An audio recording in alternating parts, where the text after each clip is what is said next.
തെച്ചിയുടെ പിറന്നാൾ ദിനത്തിൽ എൻ്റെ കഷ്ടകാലത്തിന് ഞങ്ങളിരുവരും ഒരു റീല് യാദൃശ്ചികമായി ഒരുമിച്ചിരുന്ന് കാണേണ്ടി വന്നു.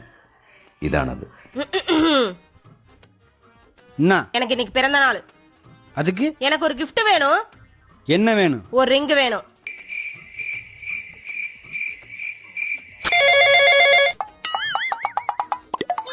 ഒരു റിംഗ് കൊടുത്താச்சு. റീലിൻ്റെ അവസാനം ഇങ്ങനെ കോമഡി ആണെങ്കിലും എൻ്റെ കാര്യത്തിൽ സംഭവം ട്രാജഡിയാണ് ഉണ്ടായത്.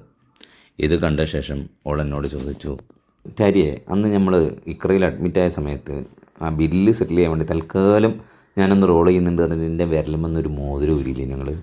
എന്നിട്ട് അത് ഫോട്ടോ ഒക്കെ എടുത്ത് വെച്ച് ഇങ്ങനെ എപ്പോഴും ഇങ്ങനെ ഓർമ്മയിലുണ്ടാവണം, അത് വേഗം തിരിച്ചെടുക്കണം എന്നൊക്കെ പറയാൻ വേണ്ടിയിട്ട് ഗാലറിയിൽ നിന്നോട്ടാറുണ്ട്. അല്ല മോനെ, ആ മോതിരയുടെ എടുത്തുവിടുന്നാൽ എനിക്ക് ബർത്ത്ഡേ ഗിഫ്റ്റായിട്ട് ആ മോതിരം ഒന്ന് എടുത്ത് തന്നൂടെയെന്ന് പറയാൻ പറ്റുമോ? അത് വിറ്റ് പോയിന്ന്. ഞാൻ ഒന്നും മിണ്ടിയില്ല.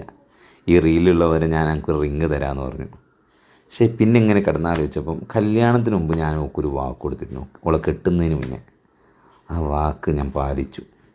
അത് ഞാൻ അവളോട് പറഞ്ഞു, കല്യാണത്തിന് മുമ്പ് തന്ന വാക്കുകളൊക്കെ ഞാൻ പാലിക്കും, അതുകൊണ്ട് ഈ വാക്കും ഞാൻ പാലിക്കുന്നുണ്ട്. അതേതാ വാക്ക് എന്ന് വെച്ച്, അത് ഇതാണ്. ഇതാ ഈ പോസ്റ്റിലുണ്ട്. 2013 ഡിസംബറിൽ എഴുതിയ പോസ്റ്റിൽ. 2014 കല്യാണം. ഒട്ടനവധി ആശങ്കകൾക്ക് ശേഷം നിശ്ചയിക്കപ്പെട്ട ഞങ്ങളുടെ കല്യാണത്തിൻ്റെ വിശേഷങ്ങൾ വിശദീകരിച്ച് എഴുതിയ ഫേസ്ബുക്ക് പോസ്റ്റിൻ്റെ ഏറ്റവും അവസാനം ഞാനൊരു വാക്കായി കൊടുത്തിരുന്നു. തെച്ചി, നിന്നെ പൊന്നുകൊണ്ട് മൂടാനൊന്നും എനിക്ക് കഴിഞ്ഞെന്ന് വരില്ല, പക്ഷേ പൊന്നുപോലെ നോക്കാൻ ശ്രമിക്കാൻ ഞാൻ നിൻ്റെ പൊന്നു വിറ്റിട്ടെങ്കിലും അന്ന് കൊടുത്ത വാക്കാണ്, എന്നെങ്കിലുമൊക്കെ ഒന്ന് പാലിക്കണ്ടേ? ഞാനത് കൃത്യസമയത്ത് ആ വാക്ക് ഞാൻ പാലിച്ചു. സത്യം.